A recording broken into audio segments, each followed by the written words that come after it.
This is your host, T. West. Welcome to Afro Synergy.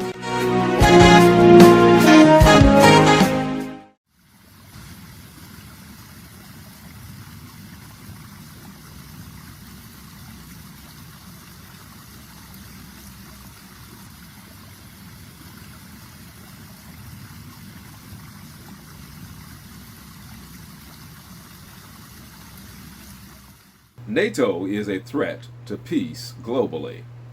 This week, an attempt was made to assassinate Slovakia's president, Robert Fico. Robert Fico has been against arming the Kyiv regime or sending NATO troops to Ukraine. He is in serious condition at the hospital. The perpetrator has been arrested.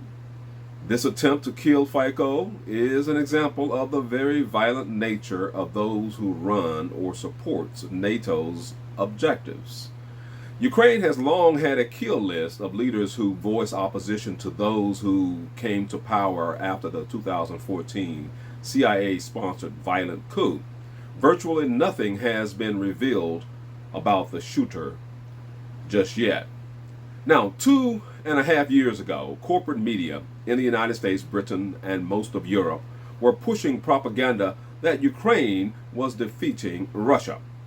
It was all a lie, and the lies continue. Yet we have people such as British Defense Secretary Grant Shapps still lying. He said, "I don't think it is plausible at all for Putin to win this war." He also indicated Britain will not allow Ukraine to negotiate with Russia.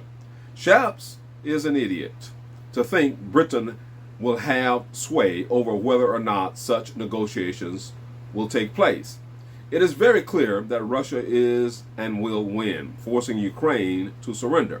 It is this insane thinking by the British and others that leaves no doubt of NATO being a threat to global peace.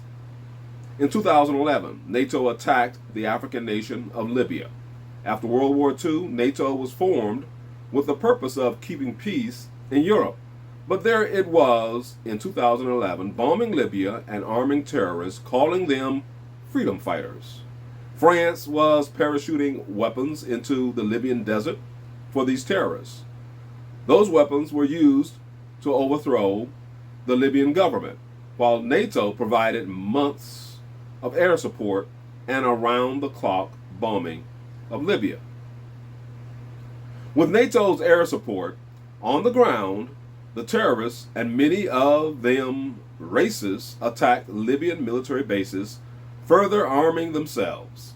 It did not take long before we saw open slave markets in Misrata, Libya, selling black people.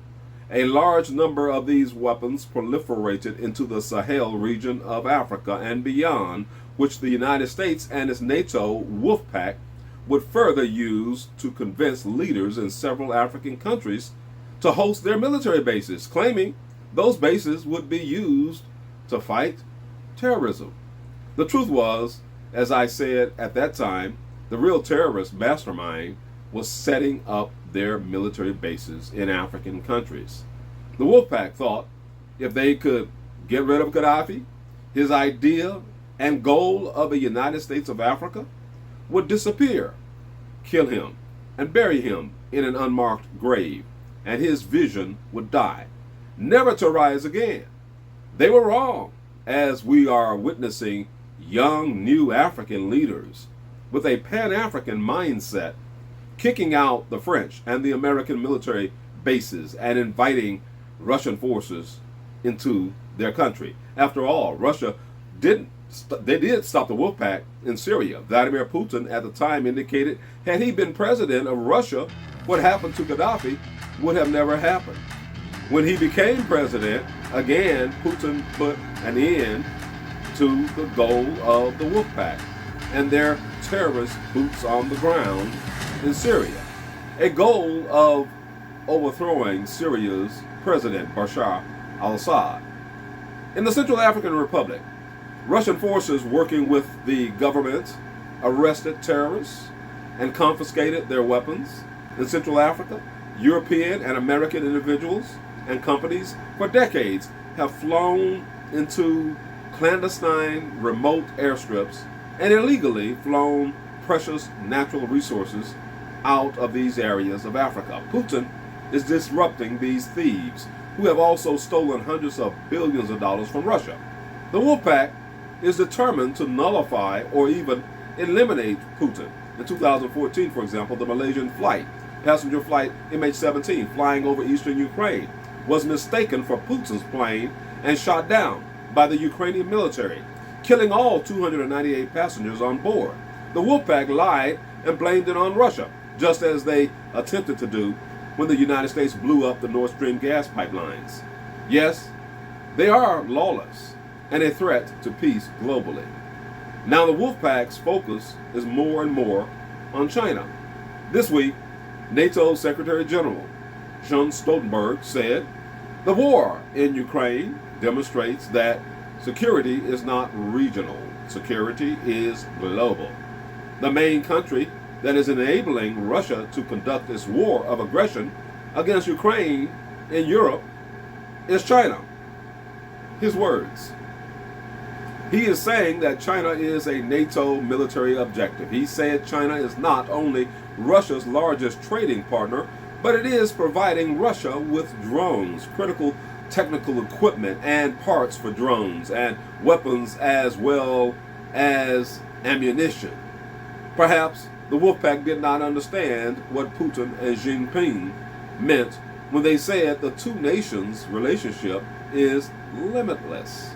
The leaders of both Russia and China would be lunatics if they were to ignore a Wolfpack mentality, where 50 European nations, including the United States, are arming and totally assisting the Kyiv regime with a collective manifesto of defeating Russia on the battlefield, and then partitioning Russia. The United States is openly arming Taiwan with the intent of Taiwan being used militarily against China. Even the Philippines are being pitted against China. China understands these messages and knows part of its strength is its unity with Russia. Stoltenberg, leaving no room for ambiguity, he said, Iran, North Korea, and China, they are key for Russia's capability to fight against the European friend, that is NATO, neighbor of NATO. So this idea that we can divide Asia from Europe does not work anymore. He is clearly saying China is now a focus of NATO. NATO's mission is no longer about maintaining peace in Europe, but it has become a global threat. T. West, AfroSynergy News.